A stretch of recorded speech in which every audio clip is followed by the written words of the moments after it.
In today's class, we are going to discuss a topic called as coordination. So under coordination, we are going to discuss its meaning, definition, features, what are all the different types of coordination, and what are all the techniques available to bring coordination in an organization. So before we get inside all these things, let us discuss about what is called as coordination. So when we look upon at this diagram that has been displayed in the screen, that itself makes us very clear what coordination is all about. So coordination is nothing but working together, or it is like unity or harmony among the employees in an organization. See, coordination is not a term that is restricted only to business.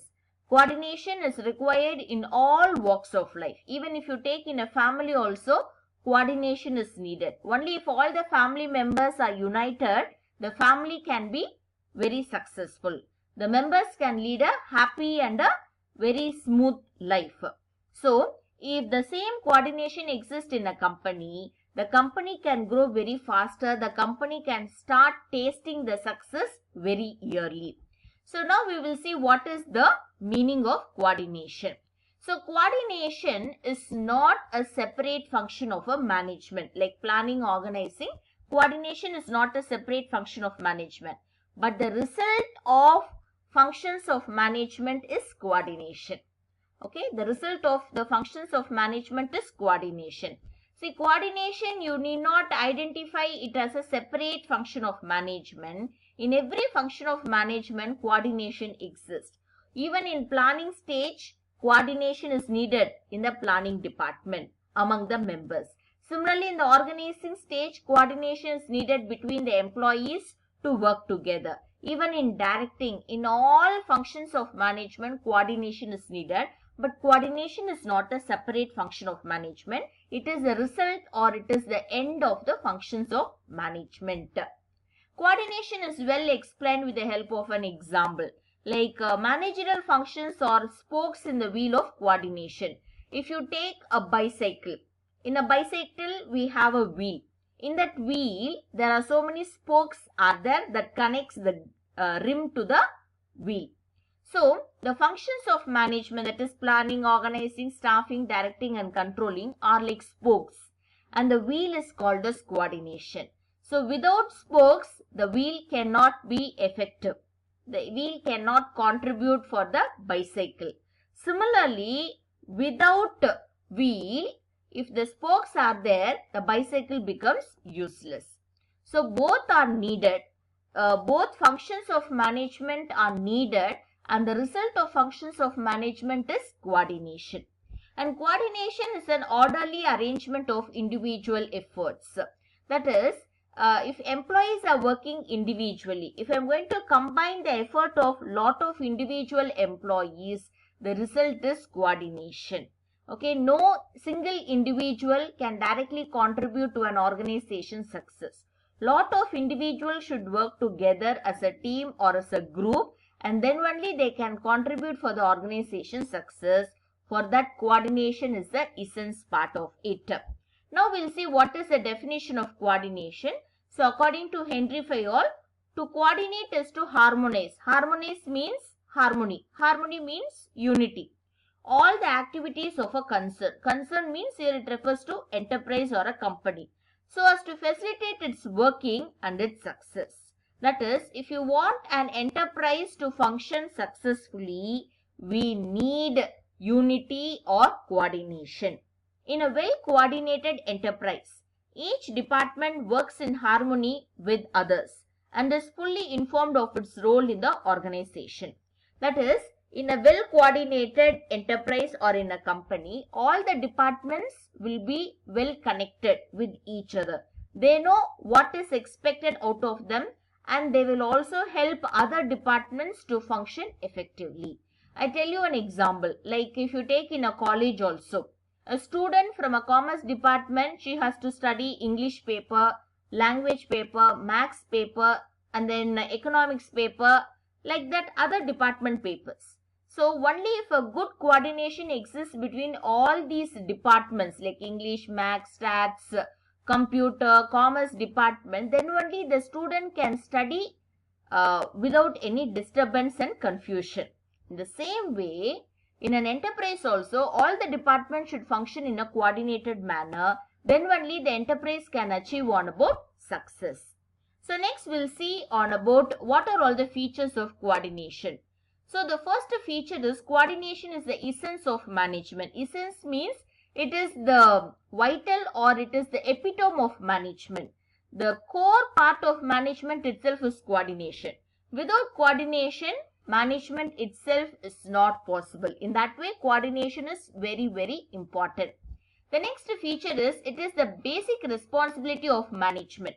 Management throughout the organization, either it is top or bottom or lower level, they always insist on coordination among the employees because it is essential for the success of the enterprise.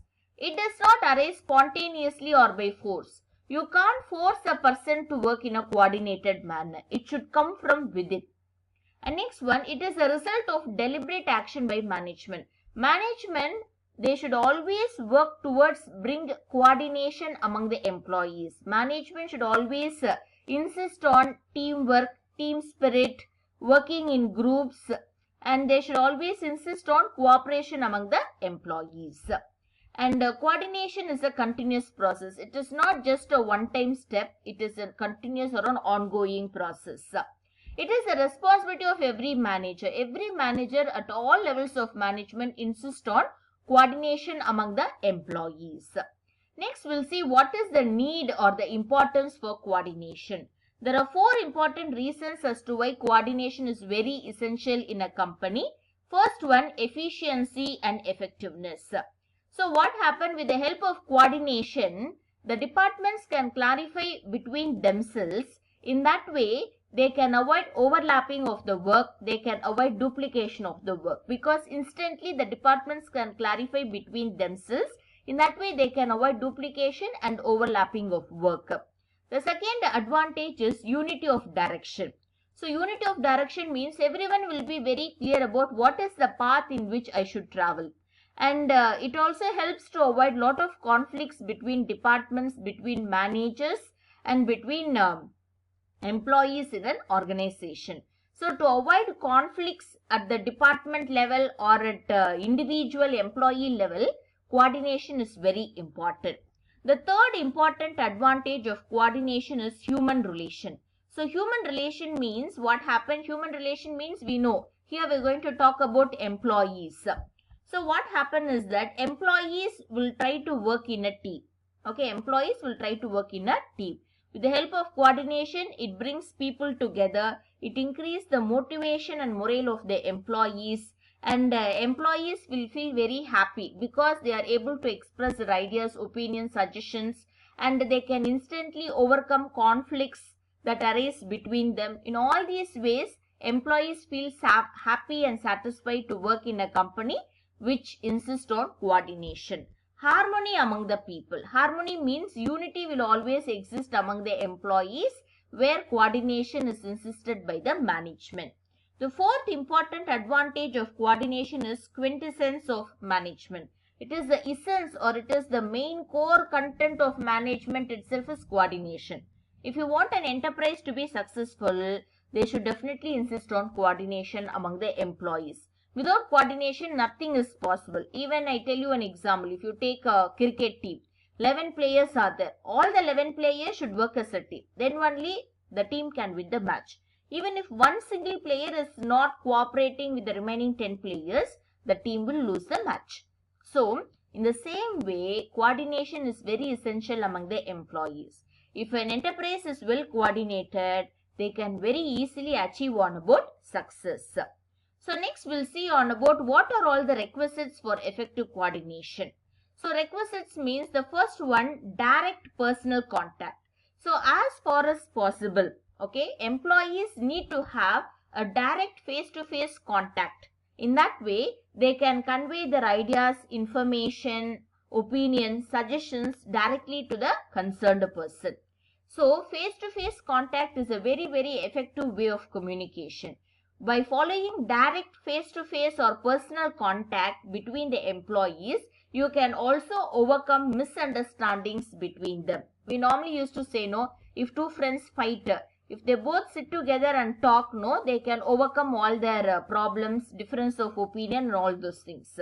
Only till they sit and talk together, the problem will be big. Once if they sat and talk together, no, very easily the problem will come to an end. So coordination is possible by maintaining a direct face-to-face contact between employees. The second way is early beginning. Coordination is not the last step. Right from the beginning, right from the stage of planning and policy making itself, the management should insist on coordination. At the time of planning itself, all of them should sit together and they should plan for the company. They should formulate the policies for the company. So in that way, what happened? Coordination should be started right from the beginning stage itself. And next one, reciprocity. Reciprocity means like what you give is what you get. So interdependent and interrelated. What I give. If I give on about my if I give on about my hope and trust to another person, I get the same trust and faith in return. So coordination is like give and take. What you give, the same thing you get from the other person. The fourth requisite is continuity. So it is not an once for all activity. One time I had did, that's over. It is not so like that. It is an ongoing or a continuous process. Till an organization exists, coordination should exist. Principle of self-coordination. It is a voluntary thing. No one can't force you to work in a coordinated manner. It should come from within. It's a voluntary process. In that way, it is self-coordination is required. So next we'll see on about what are all the techniques of bringing coordination in an enterprise. The first one, it is sound planning. If your planning is very good, in a company, to a greater extent, coordination is ensured in your company. If your planning is very good, people know what I should do, to whom I should report to. So everything is very clear to me. When your plan is very perfect, to a greater extent, coordination is ensured. The second technique is simplified organization structure. If your company's organization structure is very simple, I know who is my boss, who is my subordinate, to whom should I report to whom I am answerable to, everything is very clear looking at the organization chart. So in that way, I can overcome on about conflicts, difference of opinion and all those things. The third technique is called as effective communication. Effective communication, just now we had seen, most of the time try to follow direct face-to-face or a personal communication. By having a personal communication, direct personal communication, you can overcome lot of misunderstandings and problems, loss of data, loss of information and all you can overcome on about. When communication is very effective in an organization, the chances of errors and mistakes and misunderstandings are very, very less. The next technique is effective leadership and supervision. So we have three different types of leadership are there. So to the extent possible, democratic leadership is followed in an organization means coordination is to a greater extent ensured. So if you follow effective leadership and effective supervision, coordination will be very good in that organization. The next one, chain of command. So chain of command means like all the subordinates should receive order from only one boss. They know who is my boss, from whom I should take my orders and to whom I am answerable to. So in that way, by following the principle of chain of command, to a greater extent, coordination is ensured. Next one, indoctrination and incentives. So like what happened is that top management can insist on incentives. So like it can be hike in wages or it can be promotions or whatever it may be. So like a man who works along with the others should also be considered for promotion and for incentive scheme. By following this particular policy, you can bring coordination among the employees. Lies in departments. It is nothing but public relations department and all. The job itself is to maintain good relationship between departments and with the outside world. So they always insist on coordination between departments. Liaison officer, PRO, we used to say, no, that people job itself is to look after or take care of coordination. Next is general staff. There are some general staff are there. The job itself is to maintain coordination between departments in the company. And the last one, voluntary coordination. So voluntary coordination means no one can't force you to be coordinated. It should come from within. You should be self-coordinated. You should know how to work in unity, you should know how to work in peace. So all these are the 9 important techniques of coordination. So in today's class, we had seen what is the meaning, definition,